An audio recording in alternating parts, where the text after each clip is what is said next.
on. Team Rocket, they were decent in RBY. The whole plan for GSCs was to cry for Giovanni enough so that he might hear them in return. In GSC, what were the chances that he'd want to return after telling them to GTFO first? And the chances that he'd have a radio next to him as they were broadcasting?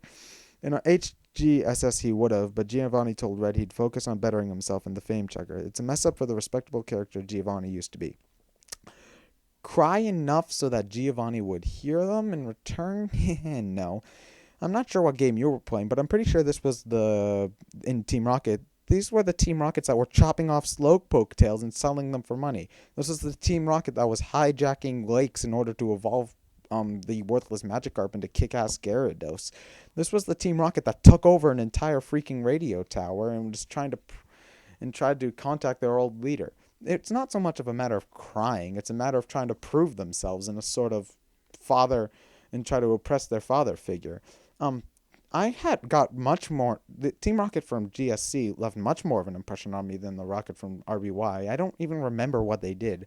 What did they do in Red, Blue, Yellow? They took over the Silphco, but they didn't really get anything from it. I don't even know what he wanted from Silphco in the first place. They invaded the Lavender Tower, but then again, the only person in there was an old man, so it's not much of a feat. They harassed a little kid a whole bunch, but that's about it. I don't really remember. I might just have Art Gold, Soul Silver imprinted on me, but I can't remember what they really did in Red, Blue, and Yellow. Okay, but and Giovanni. I should mention this. Giovanni really wasn't that respectable. He lost every single time. You fight him 3 times, and he loses 3 times. Once you fight him the second time, you lose. Once you fight him the third time in the gym battle, you're like, again, I've beaten you. You're not really that impressive. He really wasn't. But whatever. I'm gonna move on. Now, GSC introduced many good features. Most of them were done badly, though. Only 10 berries with maybe 1 or 2 useful ones. Held items with only leftovers mattering. Dark and Steel types with only Skarmory, Tyranitar, Umbreon, and maybe Magneton, which was just a Gen 1 Pokemon that got that type slapped on being good. Day-Night is absolute shit. That has been established. 2 regions was done badly, which was also established. Okay. Only 10 berries with maybe 1 or 2 useful ones. You've got the mint. You've got the. You've got the. I don't remember their names, but you've got the Cure-All berry, and then you've got the. And you've got the Get Up from Sleep berry. But if you think about it, they haven't really added that many more berries in the newer games. They've got all the same berries. They've got the Pokeblock Poffin berries, and not much else except for the weird berries that you can only get through special events, which I don't count anyway.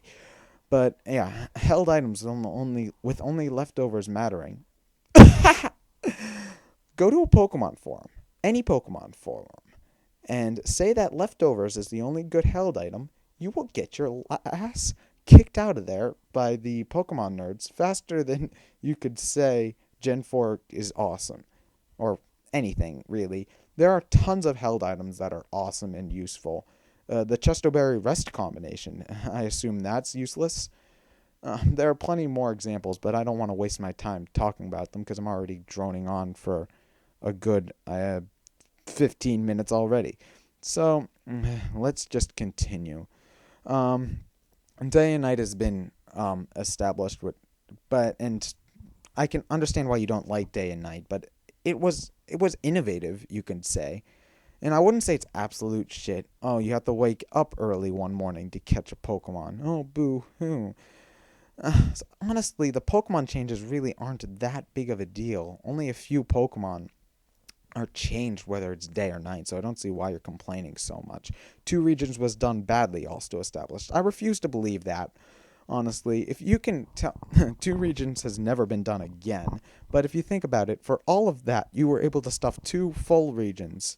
Even Kanto with a good 40% chopped off. You've got 1 full region of Johto. You know what? If you say that Johto is maybe 80% of Kanto, and Kanto is maybe 60% of what it used to be, you still got a game that is 40% larger than the original game, which was a pretty big for a Game Boy cartridge to begin with. And I'm being generous to you, BrawlZeroEight, with the 60% off Kanto. You've got a game that's 40% bigger than the original on an 8-bit system. This game is huge, and you fail to realize how much they had to cram into a Game Boy cartridge to get this all again. Okay, so he says there was no post-game content. Think about it. The game ends with you defeating Red. That's how the story is to end. Post-game has almost never been about canon content for any game series. You can say that the credits play after Lance, but some games do that. Mostly Sonic games come to mind. If you didn't want to count Kanto's post-game, Johto is easily the worst main game then. Kanto is about the size of fucking Battle Frontier from Emerald, but with less content. Yeah, less. That's a bit of an over-exaggeration, don't you think? Battle Frontier and Emerald wasn't that big. It wasn't the size of a whole freaking region. If you think about it, it's big, yeah, sure, but it's mostly empty space leading to all the different events. And honestly, I've never liked the Battle Frontier, but that's a rant for another time. But yeah, less to do in an entire freaking region. 8 gyms to go fight. Yeah, you're pulling this out of your ass. And about the post-game content thing, if you think about it, there wasn't really any post-game content in any of the games.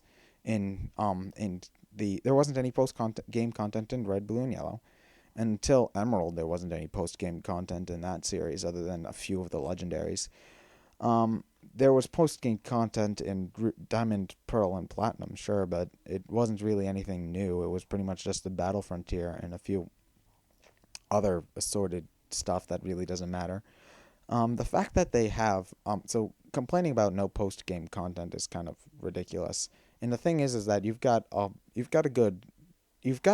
game took me 40 hours to beat the first half, or I should say Johto.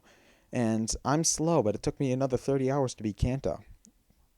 That's a lot of playtime. And yeah, I had a lot of time with this game. It takes a lot more time to complete the game all the way through. So the lack of post-game content, as you say, is kind of a bullshit point.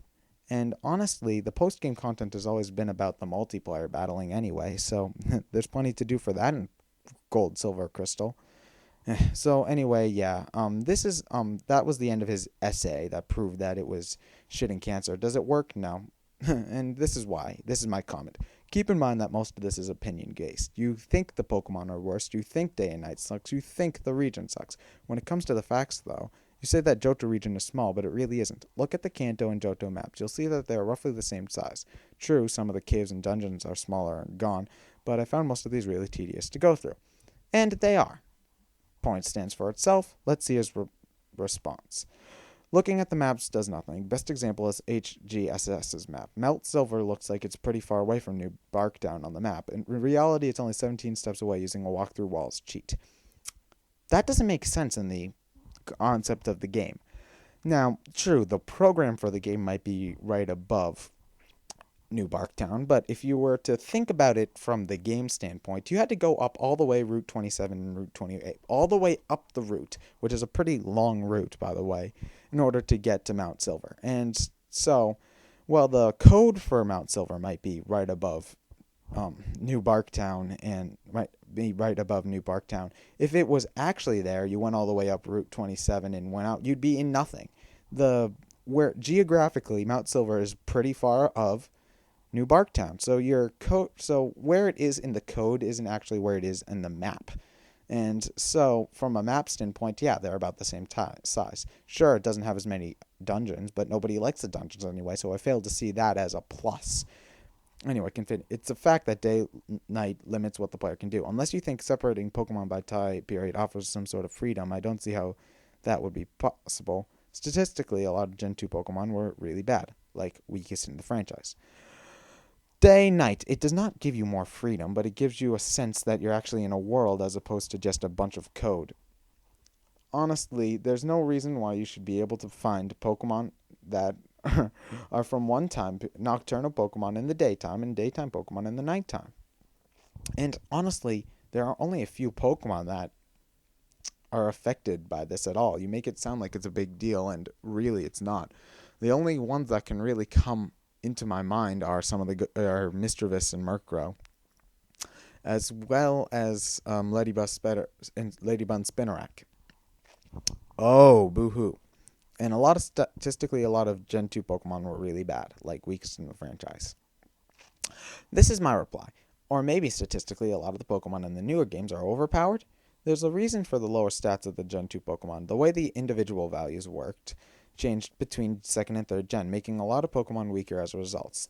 Besides, the stats don't always mean everything. I once saw a Stantler take down a Ho-Oh and a Lugia in a row. No lie. That is a true story, by the way. But honestly, yes, Gen 2 brought us Sunkern, the weakest Pokemon. But there are also a lot of statistically good Pokemon.